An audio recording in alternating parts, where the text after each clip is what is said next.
పార్వతీపురం మాన్యం జిల్లా గుమలక్ష్మీపురం మండల కేంద్రంలో ట్రైబల్ రైట్స్ ఫోరం రాష్ట్ర అధ్యక్షులు రొబ్బ లోవరాజు ప్రెస్ మీట్ నిర్వహించారు. ఈ సందర్భంగా ఆయన మాట్లాడుతూ ఆంధ్రప్రదేశ్ రాష్ట్రంలో చూసుకుంటే సుమారుగా 30 లక్షల జనాభా ఉన్నటువంటి గిరిజనులకి వాళ్ళ జీవన పరిస్థితులకి గిరిజన సంక్షేమంతో పాటు అటవీ శాఖ కూడా చాలా ప్రాధాన్యతగా ఉంది.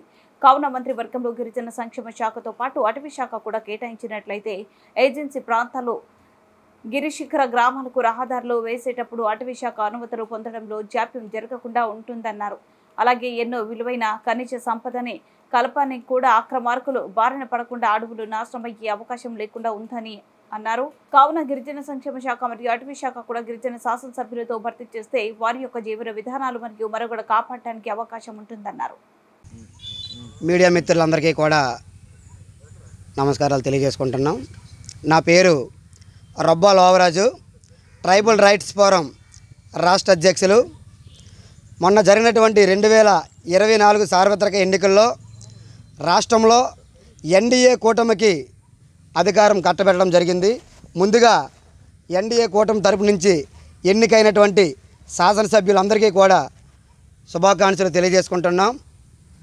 ప్రధానంగా రాష్ట్రంలో ఉన్నటువంటి గిరిజన శాసనసభ్యులకి శుభాకాంక్షలు తెలియజేసుకుంటూ రేపు జరగబోయే మంత్రివర్గ విస్తరణలో రాష్ట్రంలో ఉన్నటువంటి గిరిజన శాసనసభ్యుల్లో ఇద్దరికి గిరిజన సంక్షేమంతో పాటు అటవీ శాఖ కూడా కేటాయించాలని చెప్పి మేము ఎన్డీఏ కూటమికి మేము విన్నవించుకుంటున్నాం.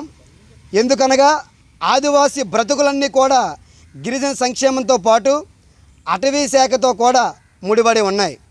ఎందుకంటే ఏజెన్సీలో ఉన్నటువంటి ఎక్కువగా గ్రామాలు డోలి మోతలతో ఇబ్బందులకి గురైనటువంటి పరిస్థితి.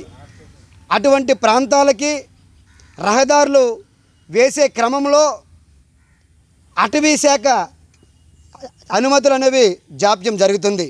ఇలా జరగడానికి ప్రధానమైనటువంటి కారణం అప్పుడు ఉండేటువంటి అటవీ శాఖ మంత్రులకి గిరిజన శాఖ మంత్రికి సరైనటువంటి సమన్వయం లేకపోవడం వల్ల గిరిజన శాసనసభ్యులు కొంత మగుమాటము భయము అనేవి ఎక్కువగా ఉంటాయి.